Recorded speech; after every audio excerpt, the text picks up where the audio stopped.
Welcome to Behind the Muscle podcast. Today's guest is an IFBB Pro bodybuilder and coach.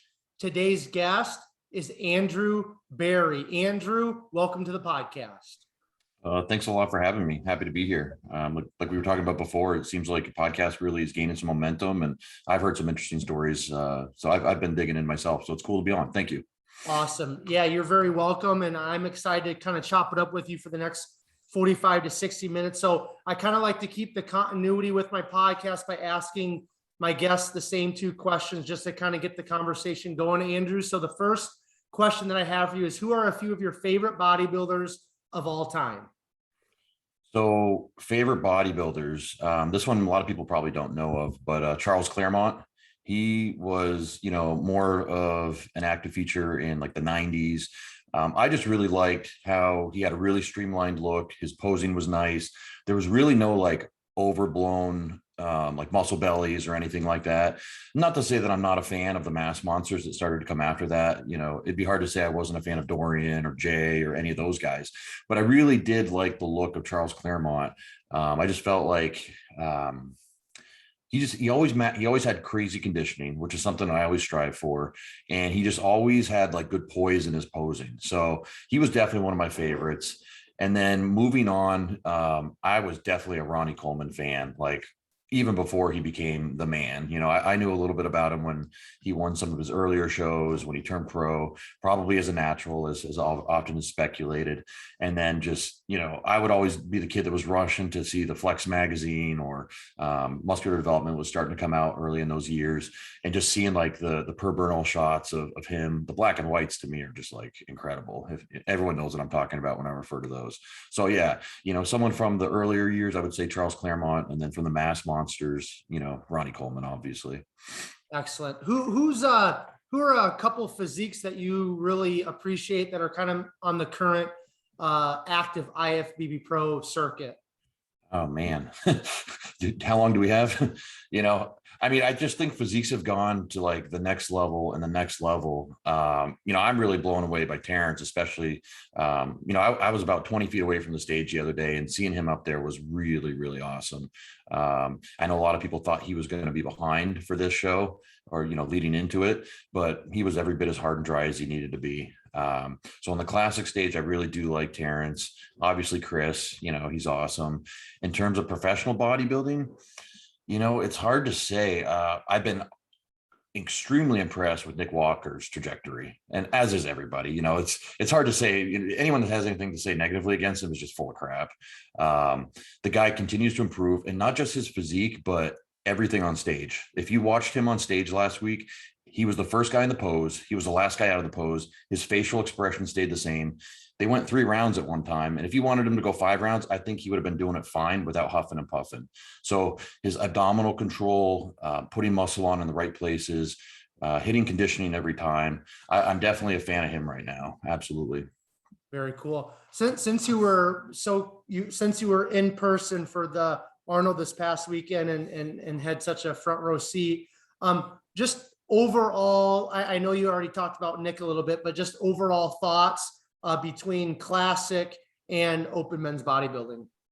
I think that they got it right in classic. Absolutely. In terms of open bodybuilding, I would have had Steve in second. I don't like what they did there in the evening round, jumping Steve back a place. And, Steve was the biggest guy on stage. If he was just a little bit drier, he might have been able to push Nick, but Nick's combination of size, detail, conditioning, posing, poise, he just walked out there. He looked like the champion the whole time. In terms of letdowns, I was let down by Sergio. You've had a year and change to get it right. And I don't really like how he's been posting. Like, he posted a picture with Nick and was like, "Congrats to the champ. You got me when I wasn't at 100%. It's like, you don't need to say that second part. Congrats to the champ. I'm happy to be standing next to you, So I like people that own their mistakes or own their issues. And I don't think Sergio did that. And, I think he was placed appropriately. Let's see.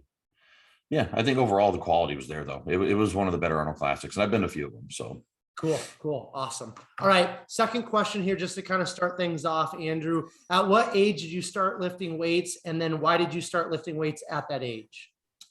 Okay. So we were always like the family that had the weight set in the basement, that like the plastic surrounding the cement weight blocks kind of thing. And I think I would go down there like every day from like 10 or 11 on. And even back it up a little further, my parents tell me I always put such a crazy emphasis on personal fitness. I was the kid that would get up in the morning before school and I'd have to do like 20 laps running around the house, like 100 push-ups, 100 sit-ups. And I think maybe that started because Arnold Schwarzenegger actually came to my school when I was in first grade, when they were doing the jump rope for hard and the Fitness America thing, when he was on that council. And so he came to our high school and he told us jump rope, push-ups, sit-ups, pull-ups, all the regular calisthenic type stuff you can do. So that always like ingrained in me, because obviously like Arnold's got these arms that are the size of my head, and I'd seen his movies. I think I saw Predator when I was like 4.5 one time, and I was like hooked. Like, I got to look like that guy. So, that was like definitely an early influence. And then, seriously weight training, I was a bigger kid. I looked a little older. So in my gym, you had to be 14 to get in, but I got my parents to lie on the sheet and sign it to say I could get in when I was 12 years old. So I didn't have to be accompanied by them. I was definitely like the guy that was seen and not heard. I wouldn't bug the older guys. I would literally watch what they were doing and even like draw pictures of it, so I would remember. And then I would come back in on my own when there weren't as many people there and imitate the movements until I started to really get the feel for it. So I love that, man. Now, since this kind of sparked something in my mind, going to a gym at that age, what was it more of like a YMCA, or was it more of like what we know and think of as like a kind of an old school hardcore gym? And then kind of paint that picture of the environment back at that time. Yeah. So it was like a family health club. So my family didn't have a ton of money, but my grandparents were nice enough to buy us a yearly membership to this local club. It was called Wedgwood, and then it was changed its name to First and Fitness. So they had like tennis, racket, pool, a decent sized weight room, plenty of cardio. So it wasn't like your hardcore, it wasn't Bev's gym, it wasn't Montanari's, but it was like a good gym that, had 2 or 3 good bodybuilders at the time. So, it was definitely some inspiration for me in there to be able to emulate the moves and ask them questions once in a while and try not to bug them too much. Cool. Yeah. Excellent. All right. So that latter question there, I kind of like to use that to transition to just my guest upbringing, touch on the childhood a little bit. So if you don't mind sharing, Andrew, where did you grow up? Just talk about, the childhood a little bit. Any siblings? Did you play sports? Was there anything else kind of that really impacted those younger years, maybe up to about high school? And then we'll stop there and transition from there. Okay. Yeah, I grew up in Berlin, Vermont, which is just a really small town. Anyone that's been to Vermont, there's one very small city in Burlington, which is where I live now. And the rest of it's all very rural. I would say I had a very normal American childhood, like middle-class family. Little did I, know, or I could kind of realize at the time, my dad worked his ass off and my mom was raising 6 kids. My dad had, he had a restaurant, and he also had several other businesses. And he was like the kind of guy that was out the door by 5 a.m. and didn't get home until 8:30, 9 o'clock a lot of the nights. So, I think he was a great example in terms of work ethic that I kind of slowly picked up on. He even started taking me to work when I was 12 years old. And I guess something that kind of sticks out was like, I was always a good employee. I went to work with him at 6 a.m. I washed dishes in his restaurant. And then I realized though that I was doing twice the work, and, he's paying me like $6 an hour. And the other guys, were making like $8 an hour. And I'm like, Dad, like, what the hell, And his answer was like, do you want the $6 or do you want me to make you do it for free? So I kind of I was like, all right, fine. And it did make me, really value like money and really value work ethic and that kind of thing. But yeah, we're just normal family. Sports were a big emphasis. No matter how much my parents were working, they always made a point to get us to games, to practices. I played every sport when I was a kid: baseball, track, football, soccer, and then as I got a little older, I gravitated towards football, basketball, and throwing the shot put for track. Okay, cool. Now, outside of your parents, Andrew, was there like a coach or any other adult that kind of had a pretty profound impact or influence on you, in those younger years, or not per se? Was it mostly just your parents' influence? I would say my parents' influence, but that's not to say that I didn't have great and competent coaches. I wouldn't say there was anybody in particular that like took an interest to me or like really put me under their wing. I just had good coaches all along. I did have, jumping forward a little bit, I did have a good bodybuilding coach, down the road, which we can talk about later on if you're interested. Yeah, for sure. And I'm assuming you're alluding to John Meadows, correct? Well, actually, no, I was actually talking about a friend from my town, Greg Trombley. He was an experienced bodybuilder at that time. He'd gone to my high school and he was a natty guy. And he kind of took me under my wing once I graduated college or I took a break from college one year actually. And was like, why don't you do a bodybuilding show? You already love this so much. You're already eating 6 meals a day and you're learning about nutrition and all that kind of stuff. So I said, yeah, let's do it. And it was one of those diets where he wrote the diet out for me and didn't have to make a single change, like literally the whole 3 months. I didn't have to do any cardio until like the last 2 weeks. I did like 30 minutes, like 3 times a week or something. And I came in pretty good shape for a first time guy. But I just really think back to those times and appreciate, just like, because back then no one was charging each other for coaching. He was just helping a friend out or a kid that he met in the gym who became a friend. So I really appreciate, him showing me the structure, the discipline, and just what it took to, see a thing through, which I really, take home today. So For sure. And we'll get to that just here in a minute. So kind of towards the end of high school and stuff, Andrew, what were you thinking about doing, quote unquote, when you grew up, or what were you going to pursue? And then is that kind of what you did when you went to college? Just kind of unpack your mindset towards the end of high school, kind of what you wanted to do. You mentioned college, so talk about going to college and just kind of unpack those late teens, early 20s for us. And then why don't you talk about when bodybuilding really started to become a serious focus in your life? okay. Yeah, looking back, man, it's crazy. It's been like 20 something years now, but so actually this is kind of interesting because when we were at the Arnold the other day, I don't know if you can remember, but I saw Frank Sepe. I don't know if you know who he was. Of course. He's yeah, okay. Well, but my training partner, who's like 23, he had come with me to the Arnold, and I'm like, that's Frank Sepe right there. And I'd been friends with Frank, but I just wanted to point him out to him. And he's like, well, who's that? I'm like, he's been on more covers of magazines probably than anybody in the fitness industry alive right now. And I pull up a picture and I was like, he was a guy I wanted to be like, because I probably should have added him into the physiques I was really into when you asked the original question, but I just thought his whole lifestyle was so cool. Like, I was like, oh, I want to be a fitness model and just eat and work out and be on covers and write articles for magazines. And it seemed like he had like the coolest life. And I think I had like that little thing in my head when I was 18, 19, like, oh, I can do that. I just got to figure out how to get noticed, and obviously put on the size. So that's kind of where my mindset was.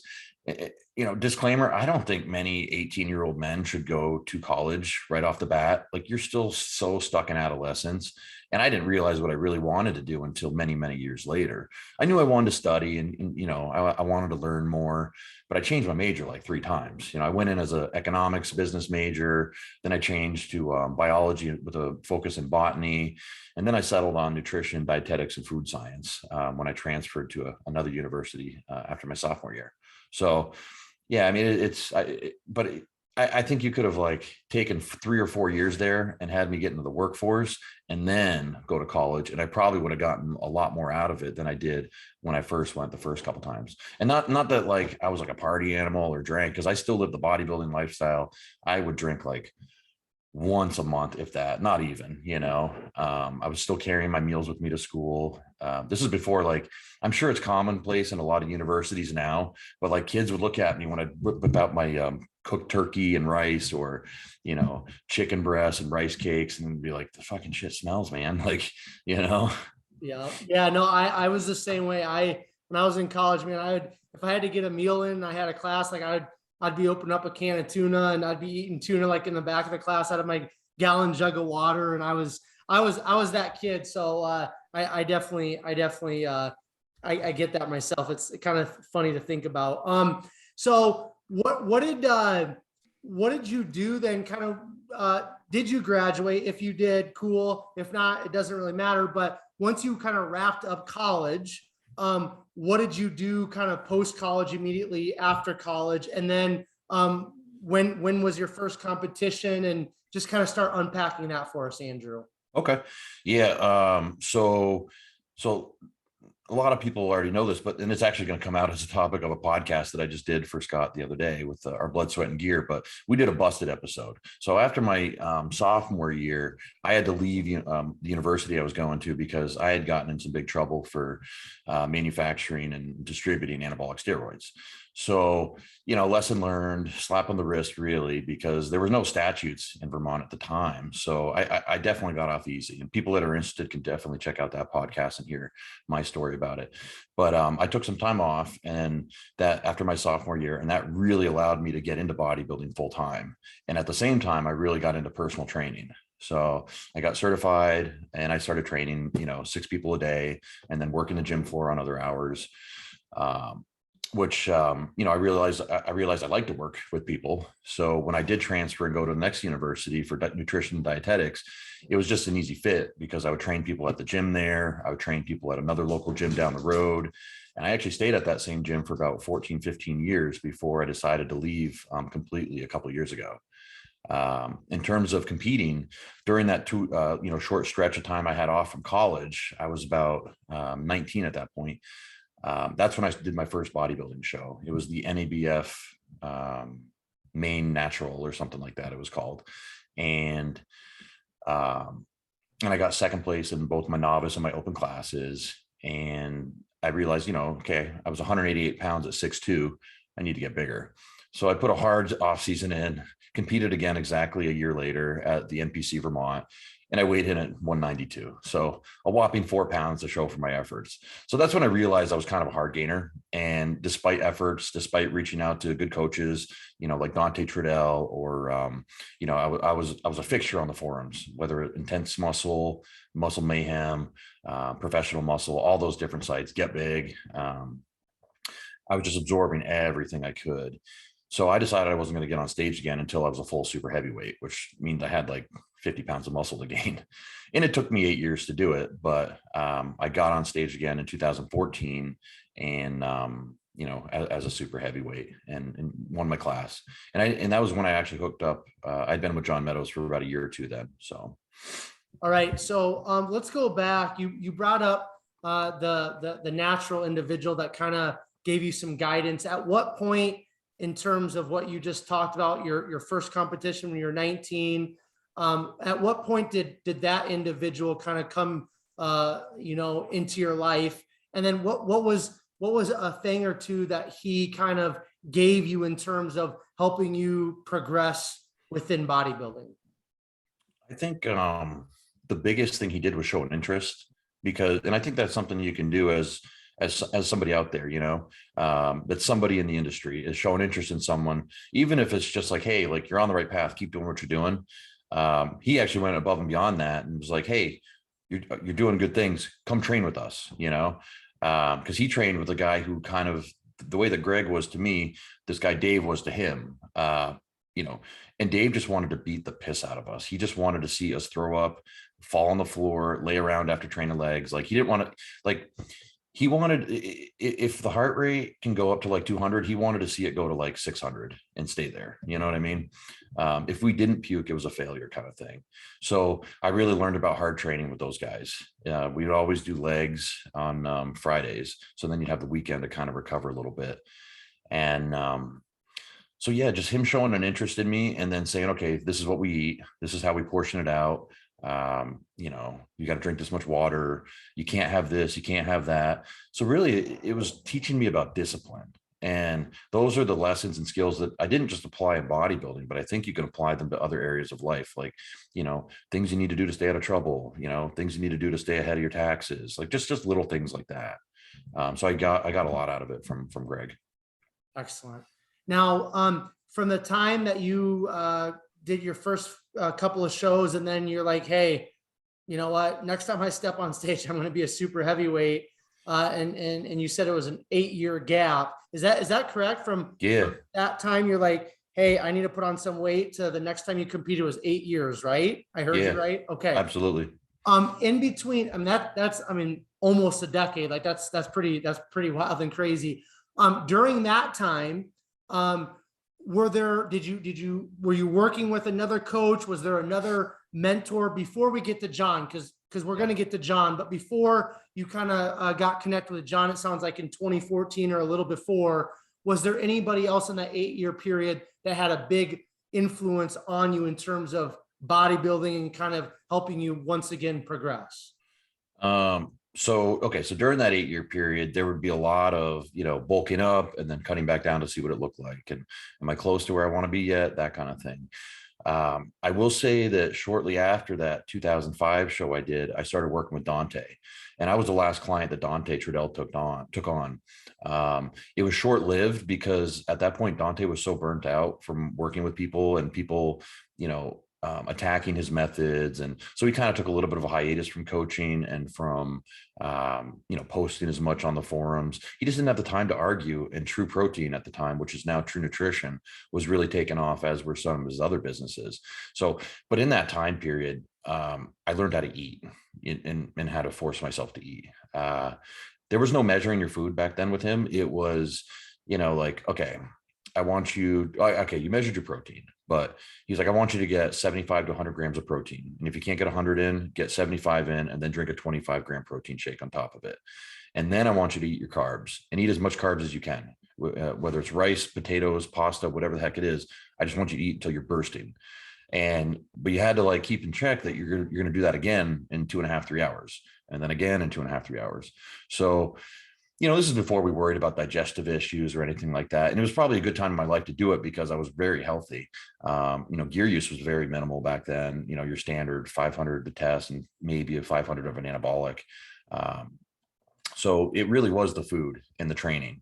And what really taught me something was he pulled my training from 5 or 6 days a week to just 3 days a week. Like he kept me on the basic DC split for probably a good 4 or 5 months before we bumped it up to the more advanced split, which I really, I wanted to get to that advanced level with him, but I really appreciate that he didn't jump me too quickly because there was so much that I gained. Like I went from 225 at probably like 10% body fat to 265 at roughly the same body fat in a short period of time. Now I'm probably exaggerating a little bit. I probably put on a little body fat, but like, you know what I mean? Like people were starting to notice like, holy shit, man, what are you doing?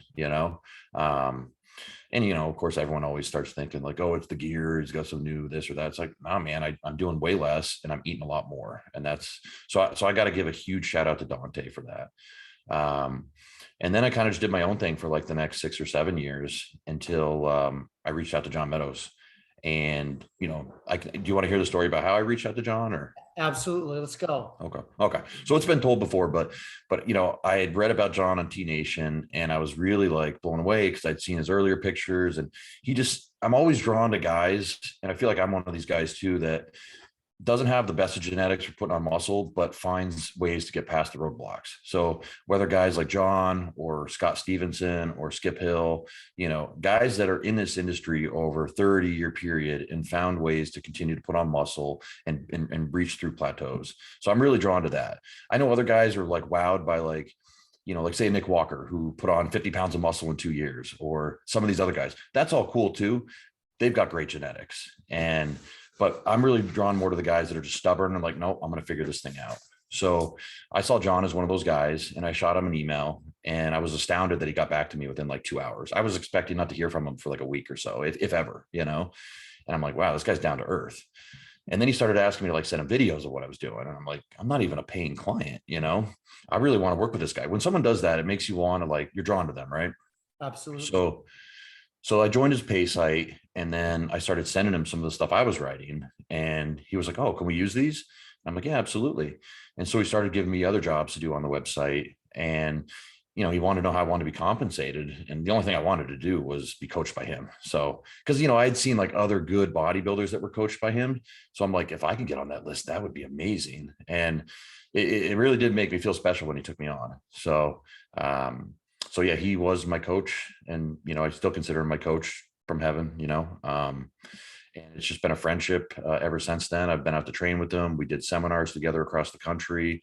I was there with him in the hotel room when he did the Arnold Classic, and helped put him through poses and helped come up with his routine. He's been a big mentor and a big factor in my life.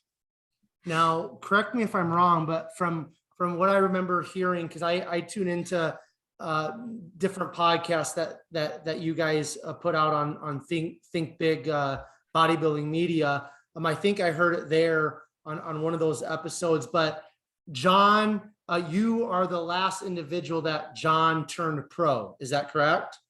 Yeah, I turned pro about 2 weeks before John passed away. What is that specifically? I know there's a million different things how John has influenced you and impacted you, but just that specifically, Andrew, what does that mean to you? It means I'm just so thankful that he took the time, and it's hard to put into words, honestly. It's hard to put into words because we were like good friends by the time, by the end of this thing. And when he'd call me every day, or I'd call him every other day. We would barely talk about my prep. It would be like, okay, I'm gonna run the low carb again for 3 days, and I'll probably throw a high day in. We did things together. Most of our time was spent conversation about everything else: politics, football, family, all that kind of stuff. So he really became one of my closest friends.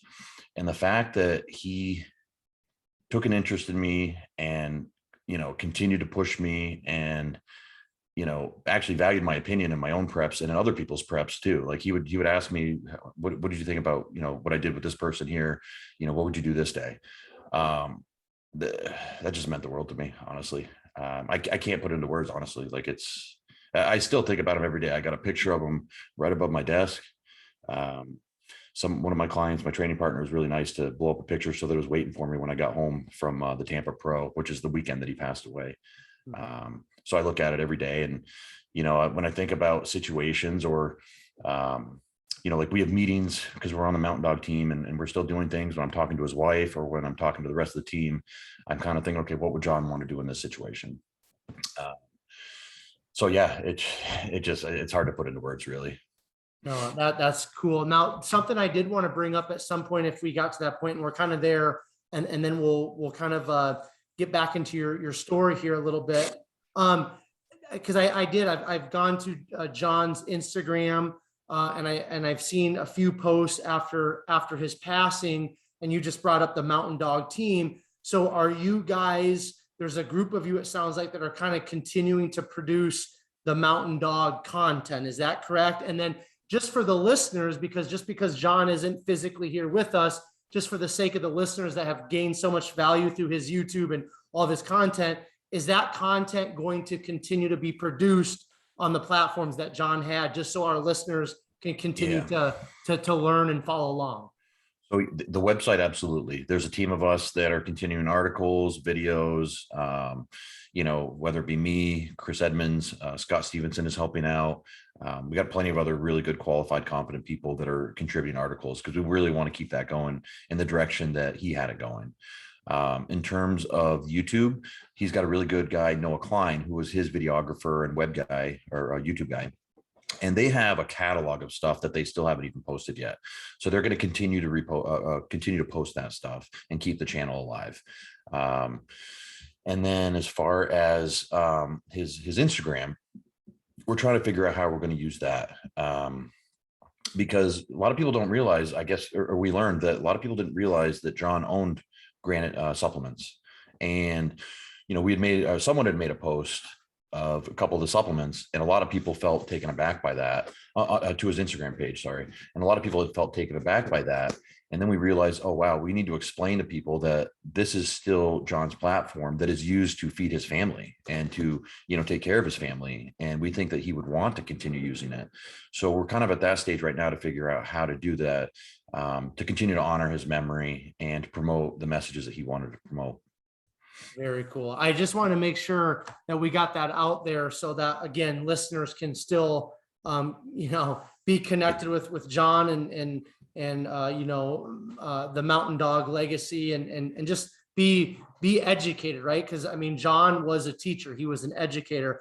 Quickly here before we move on, did you see I don't know if you want to call it like a billboard or a poster, but did you see what Fuad put up in his Yeah. gym? Yeah, the picture of John doing the split squat right next to Luke. Yeah, I Yeah. thought that was really classy, really cool. And actually, on that same note, I got to give a shout out to Dave at Elite FTS.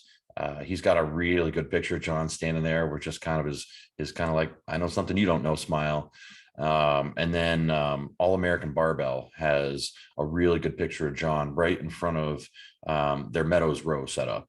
So it was cool to get some pictures taken there, and just to be in those environments last week. Absolutely. Cool. Very, very cool. Now, this is something that and you've already kind of brought up gear a couple of times, and I know you're cool with talking about it. It's something that I personally don't talk about on my podcast, but I know because you're cool with talking about it just a little bit. I do just want to bring this up because it's something we haven't talked about with any of my other guests.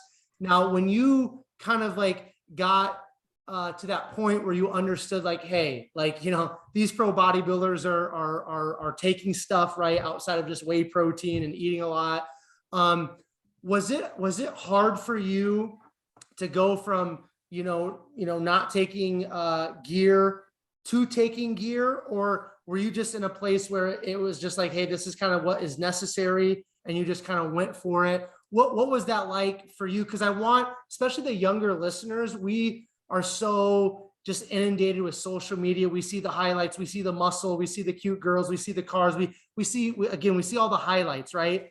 But there's a lot that goes into the muscle. There's a lot that's behind the scenes, especially once you start down the enhanced route. So for you, Andrew, what was that mindset like when you kind of started moving in that direction? And is there anything that maybe you want to share with the younger listeners or listeners that are thinking about going that route? Just some words of wisdom. Yeah. Well, first, let me say that I was never naive, like, to the fact that AAS was part of the game. Like, I think I really started looking into it when I was like 14 or 13, not for use, but just to be educated about it. I had no intentions of using it at that time. But I do like to be up on just, what it takes, I guess. And I also should say that I also had never had any aspirations of becoming a professional bodybuilder. It was more so because I consider Ronnie and Jay professional bodybuilders. Like, I'm never going to stand next to them or look anything like them. I fully understand that. Okay. But I always was interested in taking it as far as I could safely. Okay. So when I first started using, it was more, and I should say, I don't recommend this, but my first cycle was just straight Trenbolone, because that's what I could get and make. People don't realize, compared to 2021, it was extremely hard to find sources back then that were real and that were safe. A lot of times you would put $500 into a CD case, tape it up, and send it to some guy you'd never heard of in another country, and pray that within 2 or 3 months later, you would get a package back with real stuff. Okay. Today, it's like you can go on a website and put down your orders, pay Venmo, Cash App, whatever, and it's there next day. So people don't understand the luxury that they have. Okay. Now, I will also say that starting to use gear, if I could do it again, I wouldn't have used Trend as my first compound. That was the first thing. That was the only thing I could find and make. Okay. Because we used to have the component TH packages and convert it, using the kits and everything. But I was also at that same time very mindful of doses and moderation and safety. Like, I was getting blood work done. I was asked my doctor, like, hey, can you do this for me? And he'd be like, well, why? And I'd be like, well, I'm just interested to learn about the numbers and that kind of stuff. I was at 22 years old or 23 years old when I was kind of really starting to get into the gear thing. He was kind of blown away that I was interested that much. And I think he had a hunch, because I was putting on some size, but because I've always been interested in learning and knowing, maybe I knew I was going to be a coach someday. But I was just always very interested in learning. But if I could pass on something to people, it would be, understand that genetics are the number one component in this sport. Like, the people you see on the Arnold Classic and the Olympia stage, I'm not taking anything away from their hard work or their eating their 6 meals a day or their cardio or anything like that. But genetics are what's going to separate someone at that level. Now, you can still build a great physique. I know tons of people that build great physiques, professional level physiques, with time and with gear, and but that time and discipline is the most important thing. So I would say for more average genetic people, it's the time and discipline that's the biggest factor. And for some of these other guys, it's the genetics. So just don't think that because your favorite, bodybuilder out there, you heard that he started using gear at 19 and by 23 he's on the Olympia stage, that can be you, because chances are it more than likely is not going to be you. Okay. Great words of wisdom, great advice. Now, let's get back into your story a little bit. So you take that 8 years off, you come back in 2014. That was your first competition after the 8-year layoff. How did that specific competition go? And just talk about competing up to the point where earlier this year you earned and received your IFBB Pro card. So 2014, how did that go? And just unpack some of those experiences and processes up to your IFBB Pro status. Okay. So 2014 went great. It was a very easy diet for me. I'd been working with John for about 2 years or so at that point. So we knew our body. He knew my body really well. And I knew how he did things very well. Because we'd done a diet, the year before that without getting on stage, and it went very smoothly. So I won my class, and then I lost the overall to a really good guy who I'm forgetting his name off the top of my head. Who I think if he would have had, I think he had kids and everything, or shortly after that, if he didn't have kids, he would have gone all the way and been very good. But I would say, being a taller guy, it's harder to fill out and to look big on stage. I was always willing to do the work to get conditioned and peeled and everything, but putting the muscle on and filling out the frame is like the hardest part for me. And I would say I'm probably like your utility bodybuilder, like always good enough to win a class, and then every now and then was good enough to win an overall. So that's kind of how my careers went. I won a lot of super heavyweight classes over the years, and I did nationals once, and I got 12th. I had an unfortunate circumstance for that one where my flights kept on getting canceled, and we had some nor'eastern New England snowstorm like in November, oddly enough. So it just messed everything up, and I got in like late the night before the show, and it wasn't a great, I didn't peak properly. But I'm not saying I would have won. Hunter won that year, but I think I could have gotten like somewhere between 6th and 8th at that show. And then talking to John, like John had this vision for me to go and finish in his follow in his footsteps and go and try to win the Masters class at the Universe. Because you probably remember he won his pro card at the Universe. And then the following year he had Josh Wade win, and then he had Chad Reed win. So each year he was putting out a guy that was winning the heavies or the super heavyweights at that show. So I really wanted to do that. So unfortunately I couldn't get it done this year. One of my friends, Nate Tilo, won the show this year, and he's a great bodybuilder. He came in dry, peeled, like best I've ever seen him. But luckily for us, the Masters Nationals was 2 weeks away, and that was just a no-brainer. I was in good shape at that point, not fatigued at all. And something for me, and maybe other taller guys can relate to this. Like for me, like once I get in shape and once we can start throwing the food back in and pulling the cardio back, that's when my body really starts to come to life. So I almost need like a 2 or like a 10 or 12 day period to kind of look my best after I really get in shape. So yeah, did the Masters Nationals and won my class there and got my pro card status. So yeah. So at what point, because you said earlier, when you're younger, you never really had the mindset to be like a pro bodybuilder, because you thought of like Ronnie and Jay. But was there at a point, kind of in your bodybuilding experience that the IFBB Pro card became something that you did want to attain, or has it always been more of you just focusing on the journey and the process and the enjoyment of bodybuilding? No, not really. Like I really just I like training. I like getting better.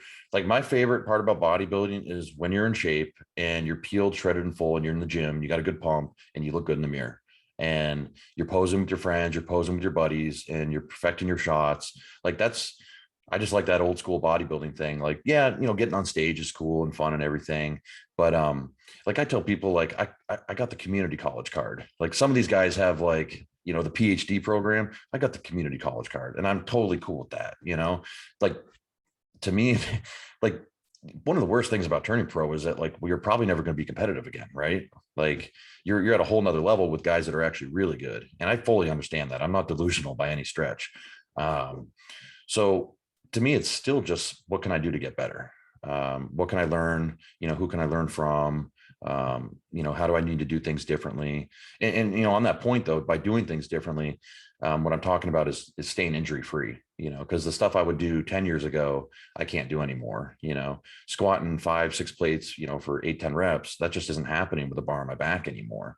So you find ways to work through these roadblocks to continue to get better by changing your tactics a little bit. And that's what bodybuilding is to me. I like doing that.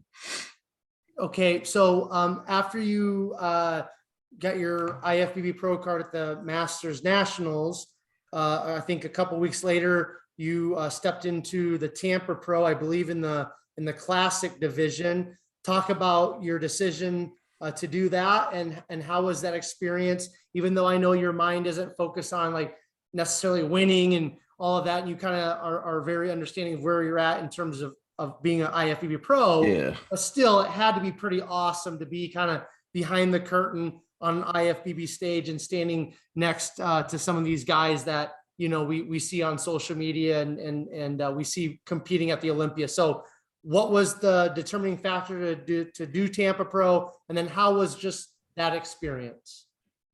So I'm kind of like, I don't know how to put this. Like, I get addicted to prep. Like some people are addicted to things. I'm addicted to prep, and like I'm addicted to, like, I love the structure of getting up at 4:30 in the morning, doing my cardio, and then my meals, and checking with my clients, and then just the structure of it is just great. And after the Masters Nationals, like, I didn't want it to end. So it was just kind of like, I was talking to John on the phone, and I was telling him about that. I was like, I want to keep going. Like, I don't even care if there's a show to do. Like, I just want to keep prepping. And I don't know, it's weird, right? A lot of guys by that time, they're just like, oh man, I'm done. I can't wait to eat. I can't wait to off season, all that kind of stuff. But I'm the opposite. I love dieting. I like being hungry. I get way more work done when I'm hungry. And I like being active like that.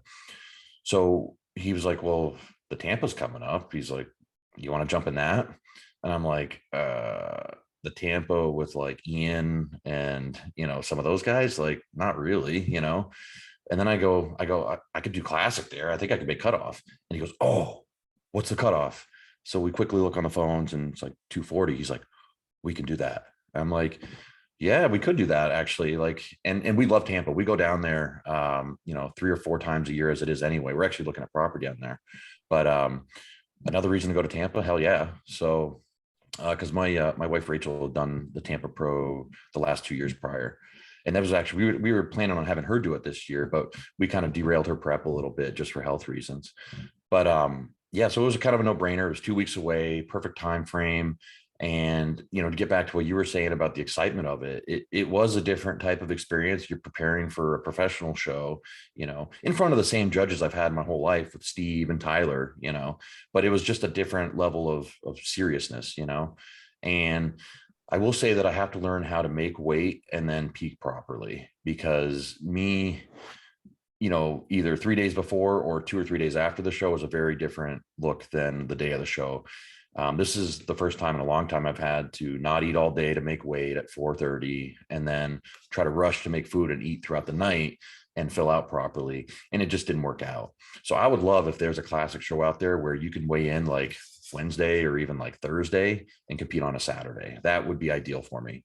So, that's the take home from that experience, is figuring out how to deplete to a point where I can make the 240 and then, fill out properly to look my best. Cause I look my best probably 247 to 250. Did you, overall, did you enjoy the experience though? Was it pretty cool and pretty fun for you? Oh, very much so. Yeah, definitely. As someone that's gone to like 20 pro shows now, but always been in the audience or backstage helping other people, it was kind of weird to be that person that's like, oh, I got to get lined up. Like, I got to pump up, So it was cool when they call your name and you do your individual, and it's an actual like 60-second individual versus like 40 seconds or 30 seconds even. Yeah, it was definitely like a whole nother level. Now, what's crazy is there were 42 guys in my classic class, which is, I think, the largest classic class of the year so far. A lot of guys were doing their pro debuts there. A lot of guys, you know, a lot of European guys had come over to do this one. Obviously there's an Olympia nomination up for grabs. So, and points as well. It's one of the top tier shows. So, and anyone that's done the Tim Gardner show knows, like, he does a really good show. He puts on a really good show for the athletes, nice hotels. You know, everything's great backstage. Very cool. Very cool. So we're gonna kind of start heading towards the finish line. I want to touch on a few more things here with you, Andrew. Now, in regards to kind of like future competitions, do you have anything kind of in the back of your mind that you're kind of gunning for, or right now are you just kind of, you know, doing the business thing and just kind of doing just cruising with your training and stuff like that? What's the future competition stuff look like? I haven't even thought about that really, because, you know, after the season, I mean, the day after the Tampa, I got the worst news I could have gotten with John passing. And there was definitely some depression that set in after that. I didn't want to train. I didn't want to do any of that stuff. But at the same time, you know, I had plenty of trips lined up for athletes shows like North Americans and whatnot, you know, Arnold, all that kind of stuff. So I haven't really thought much about myself, you know. I also got COVID in there, like the week after I went to John's funeral. So like my bodybuilding post-show rebound phase plans completely went to the wayside. So I pulled my training down to 3 days a week, pulled compounds, and went to a maintenance level of food that's, you know, that's doable, so that I could really focus on work for this time period. And I think once we get through nationals this year is when I'll really sit down and think about what I want to do next year. But at the same time, you know, Rachel, my fiance, we're going to do a lot of shows for her next year. She made her first call out last year at the Chicago Pro, and we really want to follow that up this year and, you know, try to get some points and, you know, because we know we're both getting older. We're getting towards the end of this thing competitively, where we're still, you know, working our way towards looking our best.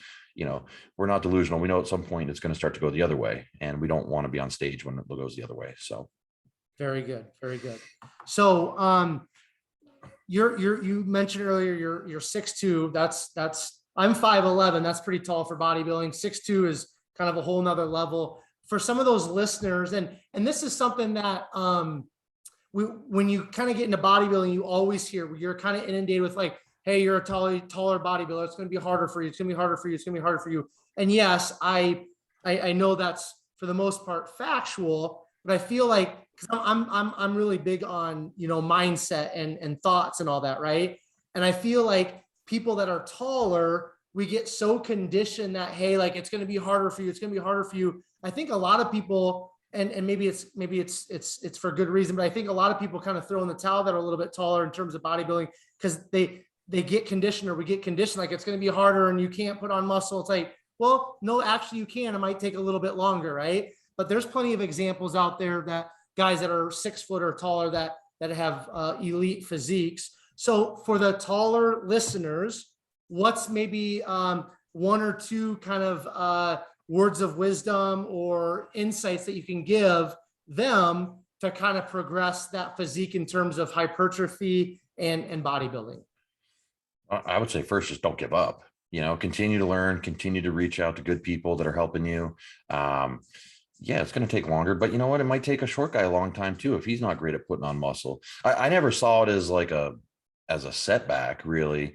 It was just, this is part of the, you know, this is my journey, or this is my, you know, path that I got to take, you know, it's what I was born with, and it's what I got to live with. So if you really love this sport, or you just really love the lifestyle, you know, you don't have to compete, but if you really love this lifestyle, then you're going to keep doing what it takes to get better. People that, you know, give up, maybe life throws them a different curveball, or they have kids, or work calls them in one direction. I mean, this has been my life's work, you know, whether it, you know, personal training, coaching people, competing, all that kind of, like, it was the path I wanted to go. So I would say, like, if you're passionate about it, then don't give up. Absolutely don't give up. Keep reaching out, keep learning, keep trying new things.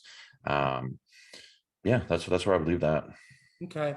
Recovery. How important is that for bodybuilding progression? And what does that look like kind of when you're on your game, when you're in the flow? What does that look like for you? How important is recovery for progression in bodybuilding? And what do you do kind of specifically to stay on top of your progression game for recovery in bodybuilding? Okay. I think first it's realizing, what stage you're in terms of like if you're in a good growth phase and things are going good, your sleep's good, your digestion's good, don't take a week off, don't deload just because you wrote it down on a piece of paper that after week 8, I'm going to take a week off. So being able to notice, what is actually happening and analyze it. So to give you an example, realizing after I got home from Tampa, I started having digestive issues again, just a little bit of depression, obviously from John and going to the funeral and all that. Then COVID, I realized, hey, it's not a good time to try to push and put on muscle right now. Like and with the piling work and everything, the stressors were just coming from everywhere. So it's a good time to tailor my training and my nutrition towards recovery, rest. So I pulled my training down from 5 to 6 days a week to 3 days a week. And I pulled my compounds down to make sure there's no stress on the organs. I'm really big on supplementation for adrenals, whether it be mushrooms, adaptogens, etc. I keep those in during prep at full doses. I continue to keep those in now during this other stressful time. So I think it's really just recognizing what phase you're in. Are you overreaching? Are you overtrained? Or are things just peachy and you can just keep going? Really recognizing that and responding appropriately to it. And sometimes it takes a good coach to respond to notice that for you. Some people aren't as introspective in those factors, and they don't realize, hey, I'm waking up 3 times during the night and I have digestive issues. They don't see that necessarily as a sign that it's time to pull back a little bit, while other people might go the opposite way. So I do think just being cognizant about what's going on and tailoring what's going on appropriately. Cool. All right. I want to last thing I want to touch on with you, Andrew, before I let you go. Training people, coaching. Do you still train people in person, or is it fully online now? Every once in a while, someone can talk me into training them in person. So, okay. Yeah. So I want to talk about those years that you spent training people in person. What were some kind of takeaways for you in terms of not even the specifics of actually how you train the people, but I know for me, I own a gym, I train people in person. I've just realized the importance of human connection, right? Listening to people. I don't need to always be talking or, be, the center of attention, but I need to listen to my clients so I can not only know how to train them, but just know how to relate to them. And it's more than just the X's and O's of a workout, right? So what are some of those takeaways that you've gained through the years of training people in person? And then just talk about coaching now, kind of what are some of the, rewards for you, or why do you enjoy it so much? Yeah. In terms of training people, I found over the years, because like you probably, you get to a point where you're training 10 people a day sometimes. And some of these people you've had for 8, 10, 12 years. So one of the things I notice is that sometimes the personal training relationship goes stale because they start to see you more as a friend than a coach or a trainer. And I was seeing a lot of that, where you're like, hey, did you get your cardio done? Like, oh no. Hey, let me tell you about this, this thing that happened to me.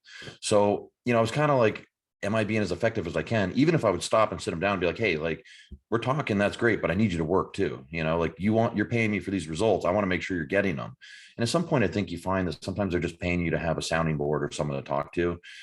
Which is fine. It's their money, but I wanted to help people in a more elite way. And that's why I got more and more into the online coaching, because there's less of that interpersonal connection. I mean, there's still some, obviously, you really do get into it with some of your people, but, I wanted to work with people. What I always assumed, even as a younger person, was if someone's reaching out to pay you and they don't know you, then the assumption is that they're going to follow the plan to a T and work their ass off, versus you're not spending half an hour talking about what they did last weekend before you even get your first set in. You know what I mean? So that was, and obviously the financial, how lucrative it is with, you can work with 40 people in a day versus 8 or 10, that was a big factor as well. And I'll tell anyone that wants to get into the coaching thing, don't quit your day job until you're making double from your online coaching business than you are from your day job, whether it be personal training or whatever, and make sure you're saving along the path, along the way.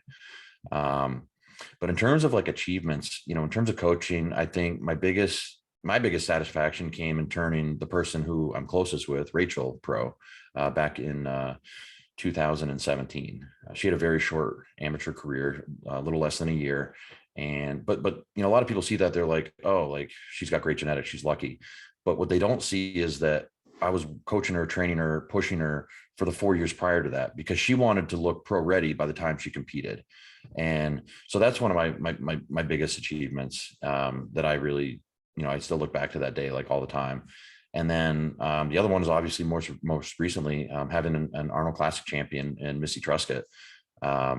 You know, she got in touch with me the day after John passed, and we had a great conversation. And you know, between me, her, and her husband, and Kenny Wallach, her posing coach, we put together a great plan and saw it through. And our whole message this whole time, our whole motto, our whole idea was, let's get this one for John. This one's for John. And I think we did that. And now we're going to try to do it again in 8 days for the Olympia. So absolutely. Are you and if you can't say or don't want to say, that's fine, but are you also helping Terrence then, or not? No. Terrence worked with Yasin Nasir. I think Terrence did most of his own thing for most of his prep, and then he hooked up with Yasin like I think 3 or 4 weeks out, and they did some great work. Obviously, I know a lot of people thought that they were behind, you know, 3 weeks out when he posted some pictures, and then see him on stage, man, he was as carved as anyone up there. So big shout out to both those guys for their great work. Cool. So just to wrap it up here, any Olympia predictions? Do you think we're going to have a repeat with 212 and the Open? What are your thoughts with the Olympia just right around the corner? Man, you know what? After seeing Nick Walker, and so I've been to, like, I was there at North American, saw him backstage because I snuck him backstage. I was there at the Chicago Pro when he did that and got fourth. I was there at Tampa, I watched New York live. And then seeing him on stage at the Arnold, his trajectory, not just the muscle he's put on, but he's improved everything: abdominal control, posing, poise. I think he's a real threat to Rami. I really do think he's a real threat. If Rami doesn't come in at the same condition he was in last year, like, he doesn't need to be any bigger. He's the biggest guy up there. But if he doesn't come in the same condition he did last year, I think he opens the door to Nick to come in there and take it. Bonnick, he'll be up in that top 3 as well, but I think it'll be Rami, Nick, and Bonnick, and Brandon probably in 4th. If Brandon brought his legs up, then I might be completely wrong. Who knows? 212, man, I feel like there's no way anyone's going to beat Sean. Like, just anyone that's hung around Sean, like, you know, we hung out at the funeral and stuff. Like, his mindset is like, I'm winning. I'm Mr. Olympia. I'm winning this thing. I'm Mr. Olympia 365 days a year, not just, you know, the prep that I'm doing it to get on stage. So it's going to be hard pressed for anyone to beat him. I do think I've seen pictures of Angel Calderon. Is that how you say his last name? Yeah. He's got an excellent coach in Francisco Jose Espin, who rarely misses. I think he's going to move up into like 2nd or 3rd. I know a lot of people don't have him up that high, but I just think after last year, he didn't have as great of a showing as he did in his previous shows leading up to it. I think he's going to jump over a few guys and be up there in that 2nd or 3rd spot. But I don't think anyone is touching Sean. And I'm assuming you're going to say nobody's going to touch C-Bum either, right? It's so hard. Like, his structure, like, because they're all like the top 3-4 guys classically just have excellent structure and look great. But then you add in the height and the actual size factor on top of that. I mean, if he even improved 1%, it's over. Yeah, for sure. Yeah, I'm a huge fan of C-Bum, not just the physique, but just everything. There's just something unique and special about that individual. So, Andrew, we're getting right close to 60 minutes, so I want to be respectful of your time. We're going to end it right there.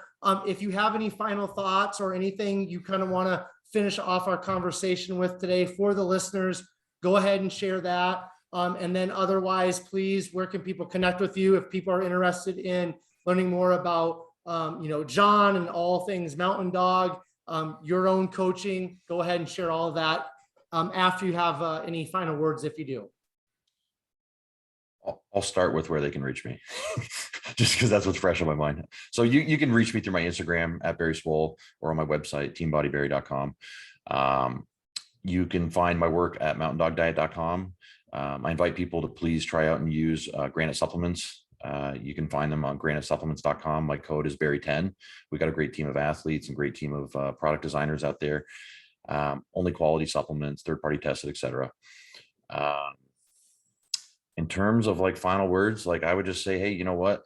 I never thought I was anybody special. I just I like doing the work. I like getting better. I like surrounding myself with good people.